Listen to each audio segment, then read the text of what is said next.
아르헨티나는 탱고와 맛있는 고기 축구의 나라지만 그보다 훨씬 놀라운 이야기들이 있습니다. 2011년 한 브라질 어부가 기름에 뒤덮여 죽어가던 아기 펭귄을 발견했습니다.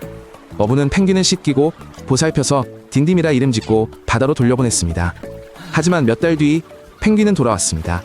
그 이후 매년 이 펭귄은 아르헨티나의 차가운 바다에서 8,000km 이상을 헤엄쳐와 구조자와 다시 만납니다. 펭귄은 할아버지와 8개월을 보내고 다시 남쪽으로 헤엄쳐 갑니다. 과학자들은 이런 행동이 독특하며 펭귄이 사람을 가족으로 여긴다고 말합니다. 그들의 만남 영상은 수백만 명의 사람들을 감동시켰습니다. 아르헨티나에서 축구는 거의 종교이며 디에고 마라도나 팬들은 마라도나 교회를 세웠습니다. 이 교회는 계명기도 마라도나의 탄생 기준 달력을 갖췄습니다. 10월 30일 마라도나의 생일을 크리스마스로 기념하며 신도들은 유니폼을 입고 모여 아이들에게 디에고라는 이름을 붙여줍니다. 신도들끼리 시작한 농담이었지만 지금은 10만 명 이상의 신도를 보유하고 있습니다. 외국인에겐 황당할 이야기일 수 있습니다. 그러나 아르헨티나에서 이 전설적 축구선수의 교회는 실존합니다. 아르헨티나는 디폴트의 절대 챔피언입니다. 역사상 9번 파산을 선언했습니다.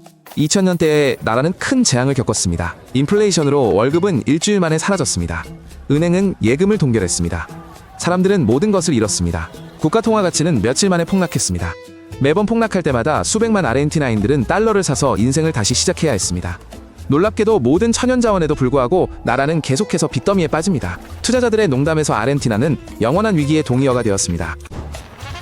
2001년 12월 아르헨티나에선 믿기 힘든 드라마가 벌어졌어요. 이 주 만에 5명이 대통령직을 교체했습니다. 대규모 시위로 국가 원수가 해임되었고 의회는 쉬지 않고 소집되었죠. 새 대통령들은 하루나 일주일 정도만 유지했습니다. 거리엔 냄비를 두드리며 시위하는 사람들로 가득했어요. 마치 모든 아르헨티나 시민이 1초라도 대통령이 된 듯했죠. 이 미친 권력의 회전은 가장 심각한 위기 중 하나를 상징했어요. 그때 사람들은 웃을 수 없었지만 지금은 코미디 영화의 줄거리처럼 들리네요. 아르헨티나 북부의 하늘에 들판이 있습니다. 수천 년 전 거대한 운석철 조각들이 하늘에서 떨어진 고대 유성호 지역이죠. 이곳에서는 지구상 가장 무거운 운석들이 발견됩니다. 하나는 30톤 이상, 또 다른 하나도 그만큼 무겁죠. 각각 탱크보다 무겁습니다. 이 거대한 철 덩어리들은 녹슨 채로 땅 위에 그대로 있습니다. 현지 주민들은 여전히 운석 조각들을 발견합니다. 법은 불법 발굴자들로부터 발견물을 엄격히 보호합니다. 이곳은 우주가 생각보다 훨씬 가깝다는 것을 깨닫게 합니다. 아르헨티나에 100년 넘은 놀라운 전통이 있습니다. 대통령이 가족의 7째 아이 대부가 됩니다. 이 전통은 러시아 이주민들이 가져온 차르의 관습에서 유래했습니다. 아르헨티나는 이 전통을 열정적으로 받아들였습니다. 과거 7째 아들에 대한 끔찍한 미신이 있었기 때문입니다. 공포를 끊고자 정부는 이 미신을 좋은 전통으로 바꾸었습니다. 이제 가족은 대통령궁 편지를 받고 아이는 명예로운 대부를 얻습니다. 2005년 12월 1일 아르헨티나 수도 주민들은 믿을 수 없는 광경을 목격했습니다. 부에노스아이레스 중심부의 거대한 오벨리스크에 분홍색 거대 콘돔이 씌워졌습니다. 이것은 세계 에이즈의 날을 위한 대담한 캠페인이었습니다.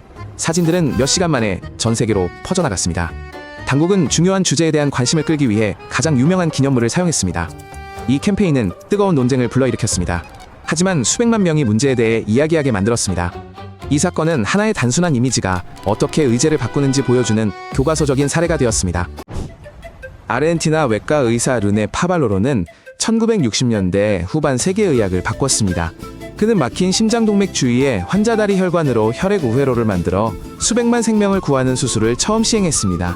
이것이 심장 우회술이며 심장학의 혁명이었죠. 이전에는 심근경색 후 절망적이던 환자들이 삶의 기회를 얻었습니다. 파발로로 발표 후 전 세계 의사들이 이 기술을 익혔습니다. 수많은 환자가 아르헨티나 의사 덕분에 살고 있음을 모릅니다. 아르헨티나 축구는 단순한 경기가 아닙니다. 경기장 벽을 뒤흔드는 감정 폭발이죠. 두 주요 클럽이 더비에서 맞붙으면 경기장은 끓어오르는 용광로가 됩니다. 수만 명의 팬들이 뛰고 노래하고 북을 치고 경기장에 색종이를 뿌립니다. 유명한 봄보네라 경기장은 경기 중 너무 격렬하게 흔들려 콘크리트 스탠드가 팬들의 발 아래에서 떨립니다. 90분 동안 사람들은 멈추지 않고 응원가를 주고받습니다. 누군가는 울고 누군가는 웃습니다. 심지어 노련한 여행자들도 이런 열기는 세상 어디에서도 본 적이 없다고 말합니다. 아르헨티나의 하늘은 세계 기록을 세웁니다. 2019년 이곳에서 17초간 빛난 번개가 관측되었습니다. 역사상 가장 긴 기록입니다.